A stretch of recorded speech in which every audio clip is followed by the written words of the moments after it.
Bueno, este es un tema que nos ha conmocionado creo que a todos y desde aquí exigimos también la justicia, como decía Yuli Guevara, y los familiares de ese joven baleado por el celular.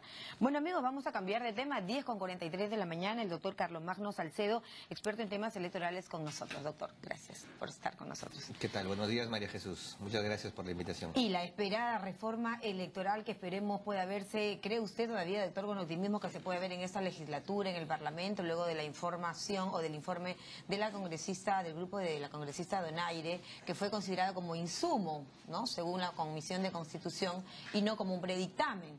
¿De alguna forma dilata un poco esta discusión? Bueno, ciertamente las expectativas de la congresista Donaire eran que sean asumidos como una suerte de predictamen y que de alguna manera, digamos, prácticamente se sustente en la Comisión de Constitución y se pase al voto de frente, ¿no? Pero la decisión de la comisión fue asumirlo como un informe, como un insumo, al que además se van a sumar otros dos proyectos de ley, el presentado por el Poder Ejecutivo sobre la reforma electoral y un último proyecto de código electoral presentado por el Jurado Nacional de Elecciones y trabajado por los tres órganos electorales. Entonces, obviamente esto en términos de procedimiento hace prácticamente materialmente imposible que se pueda ver el tema en lo que queda de esta legislatura que acaba en junio. Por lo tanto, en el mejor de los casos, esto se va a ver en la siguiente legislatura que empieza en agosto. Perfecto, en agosto. Bueno, entonces habrá que esperar porque imagínense, el otro año tenemos elecciones regionales y municipales, ¿no? Entonces estamos un poco con los tiempos apretados. La reciente encuesta de Ipsos del Comercio señala que un 72% me parece, es, digamos, de la población estaría a favor de terminar con el financiamiento anónimo a los partidos políticos, dígase campañas electorales, ¿no es cierto? Y un 60% dice que hay que ponerle topes, por ejemplo, a este tema de los coctelitos o de las rifas y del monto que se pueda recaudar. ¿Sintoniza usted con esta apreciación? Bueno, sí, en realidad hay una percepción ciudadana según la cual los partidos, en lo que se refiere al financiamiento, digamos, no actúan con la transparencia y la honestidad del caso. Y por eso es el tema de fondo, ¿no? Y por eso es que apoyan medidas como estas. Sin embargo, yo tengo la impresión que lo que en este proyecto de ley electoral del grupo de trabajo de la congresista Donaire no se están abordando medidas realmente de fondo. O sea, hay medidas interesantes, pero son muy puntuales, ¿no?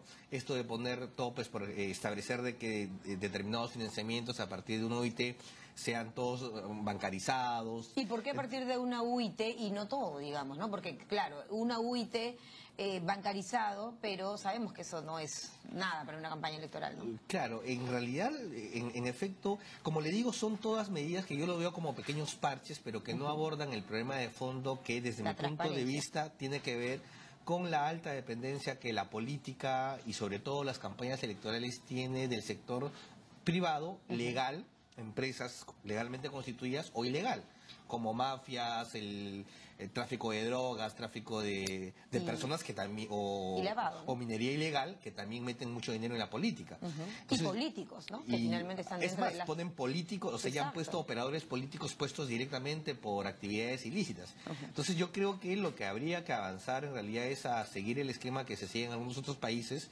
México, Chile, etcétera, en el cual el Estado asume una mayor carga respecto del financiamiento de la actividad política y de las campañas electorales. Yo soy partidario, por ejemplo... No solamente la franja electoral, ¿no? Obvio. No solamente, por ejemplo, yo soy partidario de una medida según la cual el Estado debería adquirir en paquete toda la publicidad en radio, televisión y prensa, digamos una mega franja electoral, y distribuirla equitativamente entre todos los partidos políticos que compiten. Se estima que más o menos entre un 80 y 85% de lo que un partido gasta en una elección se va en gastos de publicidad.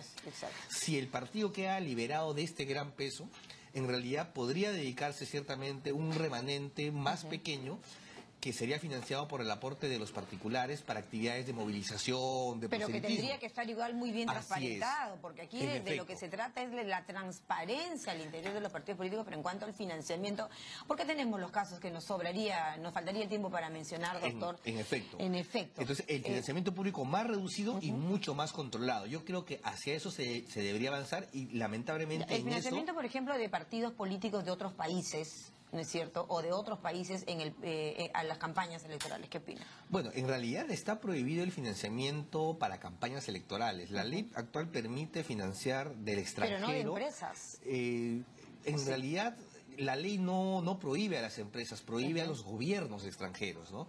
Y yo creo los gobiernos lo hacen a través de las empresas, que es ¿no? lo que hemos visto, es esa práctica. Exacto. Entonces yo creo que en efecto, en el esquema que yo le planteo, que el financiamiento privado debe ser mucho menor, ciertamente no debería haber ningún financiamiento de ninguna empresa extranjera. Perfecto. ¿Dice eso el texto de Patricia Donaire? No lo dice. No lo Es dice, por eso pues, que yo decía exacto. que en este aspecto el proyecto, si bien es cierto, presenta un texto muy ordenado, muy orgánico, una especie de código electoral, pero no va a mucho más llaga, articulado, al pero tema de fondo. no aborda los temas de fondo, ni en democracia interna ni en financiamiento. Correcto. Probablemente el presidente de la Comisión de Constitución, Miguel Torres, quien ha señalado claramente que esto es un tema de insumo, va a verse este tema a fondo, pues entonces en la comisión para luego pasar al pleno, porque si no, entonces, ¿por qué perdemos este tiempo? Lo que yo creo que debería hacerse es igual trabajar sobre este proyecto de ley del grupo de trabajo. Del jurado, del ejecutivo, de Patricia Donaire. Pero tienes que tomar de base alguno de ellos. Y yo creo que este proyecto sí, en la medida que es un trabajo hecho dentro del propio Parlamento, ya debería ser como el insumo principal. Y desde mi punto de vista deberían identificarse los temas sensibles, como estos, de financiamiento, democracia interna, esta cuestión de las firmas que comentábamos, etcétera, para entrar a un debate más específico sobre esos temas en los cuales debería haber una revisión, ¿no? Claro, entonces según su punto de vista, la franja electoral debe ser completamente equitativa, evidentemente, y agarrar los diversos medios de comunicación, ¿no? A nivel de radio, televisión, prensa escrita. Y prohibición a los medios de contratar directamente, simplemente porque correcto. el Estado lo asumiría, ¿no? Uy, es un golpe total, ¿no? Especialmente para las señales más importantes, pues que tienen un montón de ganancia con la propaganda electoral. Es propaganda yo no electoral. digo de que se deje de hacer publicidad, simplemente quién lo paga. La idea es que el Estado lo asuma. Correcto. El Estado lo puede asumir como un aporte indirecto. Y no los partidos. Y no los partidos. Ahí entonces, entra la plata que no sabemos muy bien de dónde quien lo compra es el Estado viene. y lo distribuye equitativamente, ¿no? Entonces el partido queda liberado del mayor peso. O sea, la desesperación de los partidos por conseguir financiamientos justamente va porque están pensando en lo que les cuesta salir en televisión, en radio. Exacto, la propaganda electoral, porque promueve ideología, ¿no? Por eso es propaganda electoral. El otro punto sensible, doctor, es, por ejemplo, para Verónica Mendoza es un poco antidemocrático y quizás arbitrario buscar las 750.000 firmas que equivalen al 4%, que no es la valla, sino es la recolección de firmas para la organización de un partido. El Ejecutivo señala que podría ser entre 1 y 2. ¿Qué opina usted? Bueno, en realidad, originalmente la ley previó 1% y en el Perú, digamos, eso fue la tendencia. Solamente durante el gobierno de Fujimori, el primer gobierno, se subió la valla con el evidente propósito de evitar que entren nuevos partidos. Cuando sale Fujimori se volvió a la valla del 1%. Y lo que hemos visto es que el 2009 se subió a 3% y el año pasado se subió a 4%. Y esto es algo que siempre lo he dicho... Eso no es valla electoral, ¿no? Eso no es valla electoral, es el requisito de firmas de adherentes. Correcto. Yo en lo personal no soy partidario de la existencia de firmas como un requisito, porque en realidad... Ni del 1%. Ni del 1%, porque no fomentan ninguna participación ciudadana, ninguna vinculación. Para mí, lo que debería fortalecerse son la cuestión de los comités, que el órgano electoral debe verificar que efectivamente se constituyan los comités partidarios, que efectivamente sí tienen militantes. Porque el afiliado al comité sí es alguien que se compromete con el partido, es alguien que declara sus principios. Y que va a ir, por ejemplo, a sus elecciones internas, a sus elecciones primarias, como es el proyecto de Fernando Tuesta Soldevilla, ¿no? Sí, como pasa en otros países. Así, y justamente, ¿cómo se podría sustituir esto de las firmas? Y justamente Fernando Tuesta ha lanzado una idea que me parece muy interesante, que lo que debería verse más bien es una reforma que establezca que todos los partidos deberían pasar por elecciones primarias abiertas, organizadas por el sistema electoral en una sola fecha. De modo tal que todos los ciudadanos que no va, simplemente irían a votar de manera obligatoria. ¿Y qué pasa si no se logra tener en ese día muchos adherentes? Entonces justamente es ahí. Si allí un partido no recibe mucho respaldo, muy pocos ciudadanos van a votar por ese partido, qué mejor indicador de que ese partido no está representando a la sociedad, no se sienten los ciudadanos representados, por lo tanto ese partido debería salir y simplemente ya no participar en las elecciones generales. Eso es mucho más real, eso es mucho más directo. ¿Debería tener un tope, digamos, de firmas de adherentes o cómo podría manejarse? Lo que plantea Tuesta, que yo suscribo, es decir, el partido, por ejemplo, que no obtiene más del 4% de participación en su partido, simplemente sale, ya no compite. Entonces, ahí no es un tema de firmas, de que eventualmente podrían ser firmas falsificadas. No, pero perdón, hay un filtro que ahora pone la OMPE en el sentido de que señalaría pues que ya para el próximo proceso la recolección de firmas de adherentes va a ser digitalizado y es un filtro al 98% probado. Ya, es un proyecto. Y esto, digamos, va a ser... transparencia total, ¿no? Es un proyecto... Porque también en el caso de recolección de firmas tenemos ya buenos antecedentes, ¿no? Ya, ¿sabes cuál es el problema con la recolección de firmas? Que no fomenta una cultura ciudadana. La mayoría de partidos o la mayoría de recolectores de firmas intercambian la firma por alguna dádiva. un kilo de fideos, un tupper. Está prohibida la dádiva, o sea, ¿no? Está prohibida la dádiva durante la elección, pero no en la etapa previa. Y en realidad, el que la gente se acostumbre a que por su firma va a recibir algo, Claro, no es eso fomentar es cultura ciudadana, terrible, es eso es fomentar el terrible. clientelismo. Así es. Por eso es que esto de las firmas no es un buen mecanismo. Y ojo, esto yo no lo digo ahora, yo siempre lo he señalado, desde que trabajé en la OMPE el año 2007-2008, ya éramos Es un partidarios desafío de también esta... para el nuevo jefe de OMPE, ¿no? Así es. Chequear muy bien este proceso en el que la OMPE, los entes electorales tienen que monitorear el proceso de la firma, de la recolección de firmas de adherentes, si es que esto se mantuviera así. Sí, más bien a propósito de lo que usted menciona, yo le doy un pequeño dato que en términos de ordenar las competencias entre los tres organismos electorales, más bien el proyecto sí es de avanzada. Por supuesto. Y eso es porque han recuperado un trabajo que se hizo en el Congreso anterior, en el grupo de trabajo de reforma electoral que dirigía Santiago Gastañadí, donde con la participación de los organismos electorales, y conozco de cerca el proceso porque en ese entonces yo era funcionario del RENIEC, se llegó a una fórmula que aclara muchas cosas procedimentales. En eso, por ejemplo, hay un avance. Y una de las cosas que se plantea es que la verificación de firmas solo la debería hacer el RENIEC. Correcto. Porque a la fecha Así es. verifica firmas OMPE y RENIEC.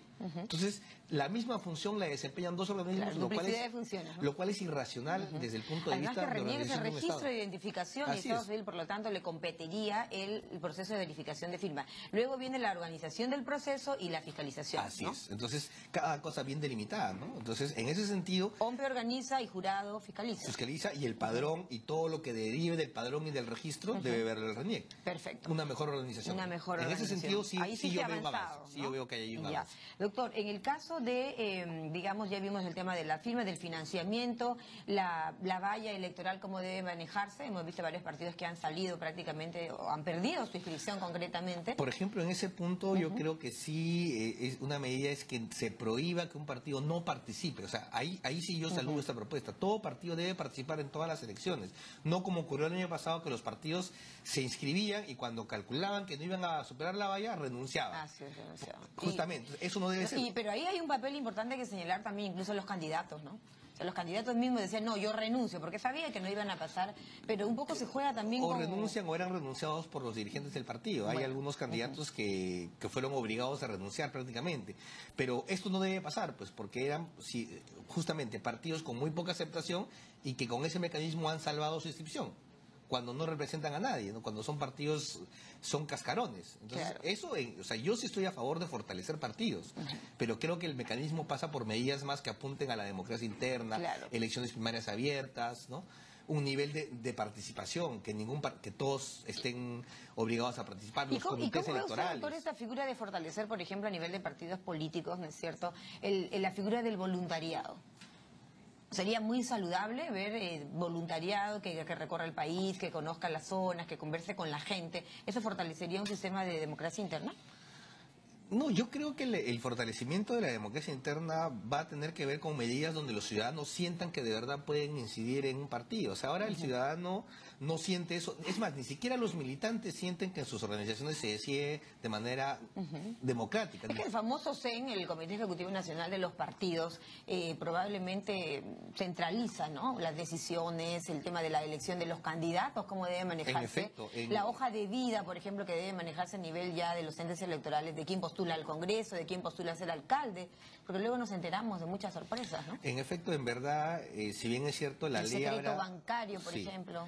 Los partidos en teoría deben ser democráticos, pero el promedio de partidos en el Perú en realidad están dominados por o el líder del partido o una pequeña cúpula. ¿Debe fortalecerse que la imponen UIF? sus, ¿no? Para Yo los creo que procesos sí, electorales. yo creo que en efecto, ¿no? En la medida que subsista el sistema de financiamiento privado de los partidos, debe fortalecerse el rol de la OIF sin duda, ¿no?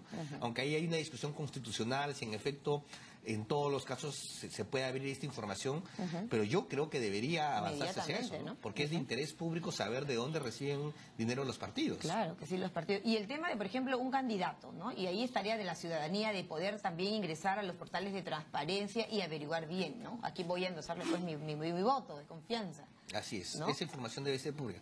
La hoja Y de eso es vida. lo que no quieren los partidos, no Ajá. quieren que se escudriñe sobre sus financiamientos. ¿Por qué? Porque en realidad durante las Porque luego épocas nos de damos cuenta elecciones... cómo entró y salió, pues, pero Sí. con 6 inmuebles, 7 inmuebles Es más, y muchas otras cosas. hay dueños de partidos que no necesitan ganar elecciones para enriquecerse, que aprovechan el tiempo de campaña electoral para hacer caja, ¿no? Justamente, Claro. mucho dinero que entra se supone que a las campañas electorales y que luego ni siquiera se gasta en el partido, sino que se desvía al patrimonio Claro. ya personal. Ya personal, Entonces, y eso no hay normas claras que lo penalicen. O sea, digamos que el enfoque central de esta reforma electoral, doctor, es la transparencia. Debiera ser la transparencia y yo siento que ahí todavía está cojeando, que hay ¿Sí? ¿Cuál es muchas la cosas que pata coja fortalecer. de la mesa para usted? Lo que yo le he dicho es que no se están haciendo cambios de fondo en temas de financiamiento, son pequeños parches. A lo que debe avanzarse es a un El sistema de Ejecutivo financiamiento debe tener, público. el Estado, perdón, debe tener más protagonismo en el financiamiento. Así es, debe tener más concretamente. protagonismo ¿Qué y- porcentaje entonces así del es. financiamiento de un partido, de una campaña, tendría que asumir el Estado? Yo creo ¿sí? que el 80%. El 80%. Y el 20% 20%? restante... Esa cifra me gusta, 80 y 20, ya lo estamos viendo ahora. y ese 20% restante que se financia con actividades del partido, pero muy controladas, muy supervisadas, muy abiertas, ¿no? Bicameralidad, doctor. Es un tema complicado. Yo podría estar eventualmente de acuerdo, pero no volver al modelo del 79, ¿Cómo que debería era... Yo creo en un bicameralismo en que la segunda cámara sea de representación regional, que esté de la mano con el proceso de regionalización y que en la primera cámara más bien se achiquen los distritos electorales, ¿no? Para mí lo ideal sería inclusive que sea distrito uninominal, es decir, que se elija uno por uno los congresistas. Ok. ¿Y el voto preferencial? Yo creo que el voto preferencial debería suprimirse si es que pasamos de ese esquema de elecciones primarias abiertas. Correcto. Porque tienes que Ya no sustituirlo por algo. necesitarías, exacto. Claro, ya no lo necesitas, exacto. pero si pasas a ese esquema. Sí, pero solo suprimirlo así solo, sin cambiar nada más, creo que sería un remedio peor que la enfermedad. Dios. Bueno, esta reforma y este análisis, este debate en el Congreso es de suma urgencia, ¿no? Nos Es un tema- prometieron primer punto en la agenda, ¿no? Es un tema realmente urgente, pero que también hay que verlo con calma, porque calma. no vaya a ser que en ese afán de hacer las cosas con rapidez se metan de contrabando normas que se atentan contra la participación, como esta norma que no le he mencionado, que quiere obligar que los partidos estén inscritos 3 años antes de la convocatoria de elecciones para poder participar. ¿Cuándo convocamos a elecciones para el 2018? Para el ¿Septiembre? 2000, ¿Agosto? No en tengo la fecha febrero. exacta. En febrero se está Febrero. convocando para el 2000. Bien. Muchas gracias, doctor, por esta mañana con nosotros en 7.3 Noticias. El experto en temas electorales, el doctor Carlos Magno Salcedo, hablándonos de la reforma electoral en nuestro país, que es de suma urgencia. 11 en punto, nuestra tercera hora de noticias arranca tras el corte.